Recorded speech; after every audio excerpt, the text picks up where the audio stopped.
So, today, friends, I am starting a new series called Blowing the Budget, and I think you probably know where I'm going with this, or at least what serves as the inspiration. If you're like me and you're into collecting fragrances, then you know how hard it can be to stay on a budget, but at the same time, you realize the practicality, the prudence of being on one, because frankly, fragrances are very expensive, or they can be, depending on the brand. There are a lot of niche and indie brands out there that charge quite a lot of money for their fragrances. And when you think about the fact that it's just scented water, I mean, a lot of my friends, that's what they constantly remind me, of that fact that it's just scented water.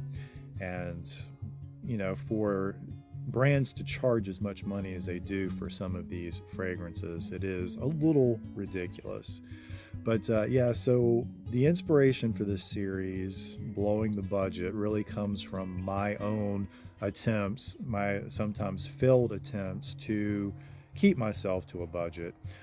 When I first started this, I realized that I would have to put some restrictions and limits on my spending because I am a little obsessive compulsive in my personality, and I can really take things, to the hilt. I can really go overboard with them, and I knew that if I didn't pull the reins in a little bit and set some limitations, then I would probably get myself in a lot of trouble, especially with my wife. So, yeah, so I decided that not only would I set a monthly budget, because, I buy quite a few fragrances during the month, so I would set a budget that way, but also for my individual purchases as well. When I first started out, especially, I decided that I was going to try not to spend, over a certain amount for a particular fragrance. As time has gone on, that's become harder and harder for me to stick to for obvious reasons. I mean, there are just so many really, really amazing scents out there that do tempt you. And so that's what this series is all about. It's about those fragrances that really have tempted me and have, in the end, caused me to break my rules. I've blown the budget, so to speak, in going out and purchasing these fragrances. So for this first video, by the way, I'm going to try to do these off the cuff as much as possible, just because I would like for them to come off as genuine and as authentic as possible.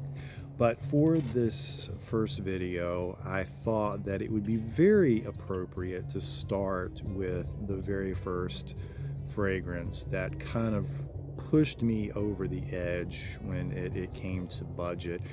And of course, as you can see from the thumbnail, it is Frederic Malle's Portrait of a Lady. Of course, the perfumer for this one is Dominique Ropion, and it's very prominently, proudly displayed there on the label, which I think is really great about Frederic Malle's bottles. The fact that he does feature the perfumer, really giving credit where credit is due. I really appreciate that. And so, Portrait of a Lady is a fragrance that I have been familiar with for quite a while.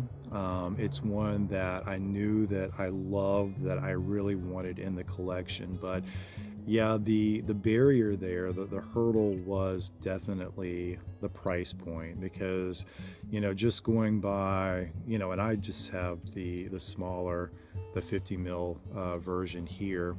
And, just going by that size as compared to price, you are paying about, somewhere around $150 an ounce for this fragrance. So that was a huge hurdle for me to get over. Because, like I said, I had set a certain cap for myself, and that I was going to try not to go over. But I think I always knew in the back of my mind that if there were a fragrance, if a fragrance came along that just blew my mind, that I felt like I really really had to have, that I could make exceptions. And so, yeah, Portrait of a Lady was the first exception that I made. It was the first time that I blew my budget. Now, you probably are very familiar by this point with the story behind the fragrance, what served as its inspiration. It's kind of obvious by the name. The inspiration came from the Henry James novel from 1881, The Portrait of a Lady. You probably had, maybe the chance to read the novel, or you've seen one of the movie adaptations of it. I think probably the most recent, maybe they've had a newer one since then, but was a version with Nicole Kidman and John Malkovich, I believe it was. But, quite interesting story, and I can kind of see where Dominique Ropion was going with this. I mean, definitely this fragrance would have fit in that Victorian type setting. At the same time, I think it could very well have fit into other time periods. I think like the Art Deco era, 20s, 30s.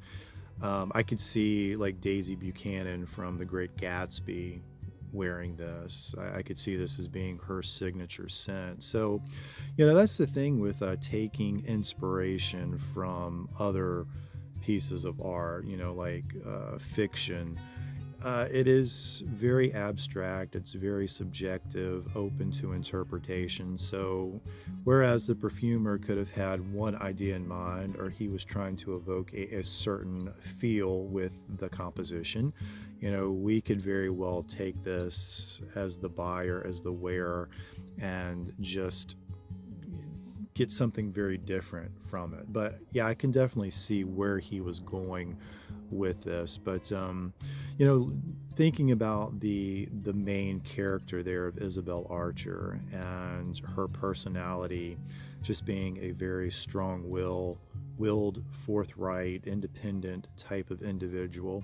The book describes her as, not being beautiful per se, but it was more the way that she carried herself, the qualities that she had, her charm, that type of thing made her very, very attractive. And when I think about that in relation to this fragrance, that part of it does make perfect sense.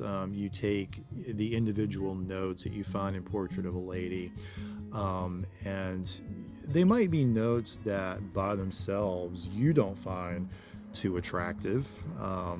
If they were put in another fragrance with and paired with other notes, you might not like them as well, may not come across the same way. But the way that all of them come together in Portrait of a Lady just makes this a beautiful fragrance. It makes it a beautiful, beautiful composition. So let's talk about the fragrance a little bit more as far as the notes and what it does smell like. So Portrait of a Lady is definitely what you would consider to be a warm, spicy type of rose. So very different from your traditional rose scent, where some people might choose to describe it as being grandma-ish or old lady-ish or something like that. I tend to try to stay away from descriptives like that, because I don't think it's exactly right to use those. But sometimes it does help to kind of differentiate what we're talking about here.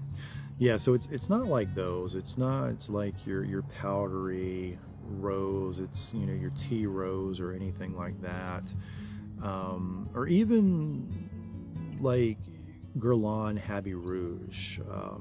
That one comes across really, really powdery. Now, it does have some elements in it that pushes it a little bit more to the masculine side. It's, of course, it's got, some citrus in it too.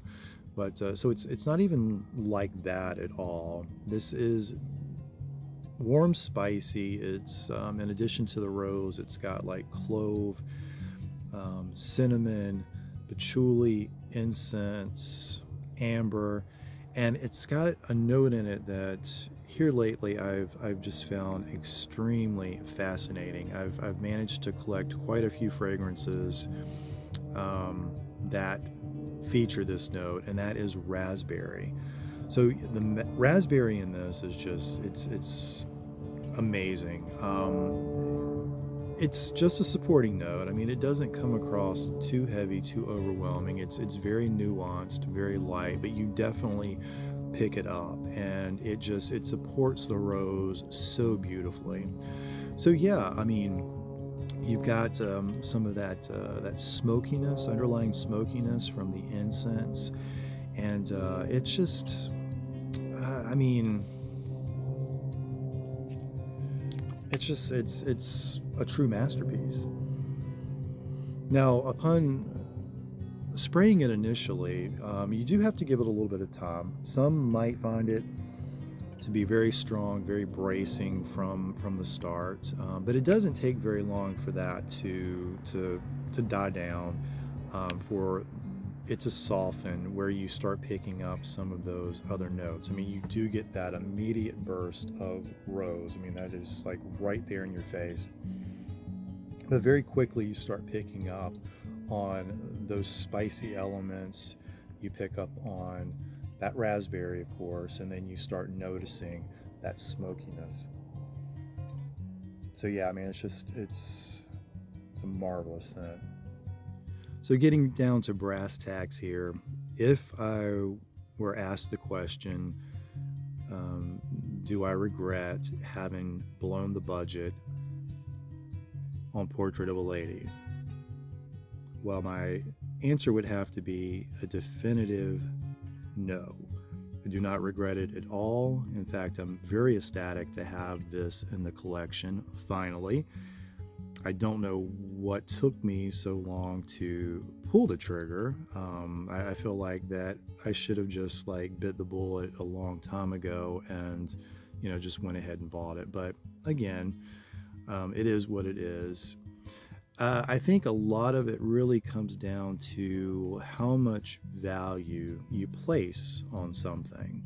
So you take something like this, again, scented water. If it brings you joy, if it brings you happiness, if when you wear it, you feel good about yourself, you feel confident, can you really place a price tag on that? I don't personally feel like you can. Now, it would be nice if you could get this a lot cheaper. I think that goes without saying. But yeah, I mean, it's going to be subjective, as far as that whole thing about, how much you value something. It's going to vary from individual to individual, how they feel about that. But as far as, the fragrance itself, if you are already on that path to, discovering rose fragrances, or if you already know that you are a huge fan of rose and you haven't tried this yet, I would really, really recommend you giving it a shot. Just go online, grab you a sample from somewhere, Lucky Scent, or, somewhere like that. In fact, try to find somewhere other than Lucky Scent. They give you those little tiny dabber type vials. It's not a really great way to experience a fragrance. So, find one that's a little bit larger in the spray form. But, that would give you the best experience with it. But yeah, I would highly recommend that you give this a try. So that will do it for this first video in this new series, Blowing the Budget. I hope that you've enjoyed it. I hope that you've taken away something of value from it. And I hope that you'll join me for the next installment, which should be coming up here pretty soon. I've already got a fragrance picked out for it, in fact. Before I do close this down, I would like to express my thanks to all of you that watched the last video, the channel update video. and that took the time to comment and to send me, personal messages of encouragement. That truly meant the world. I just can't even put into words how much it meant to me. And I'm truly grateful for the show of love and support. So, anyway, I hope to see all of you soon. Until then, take care, stay safe.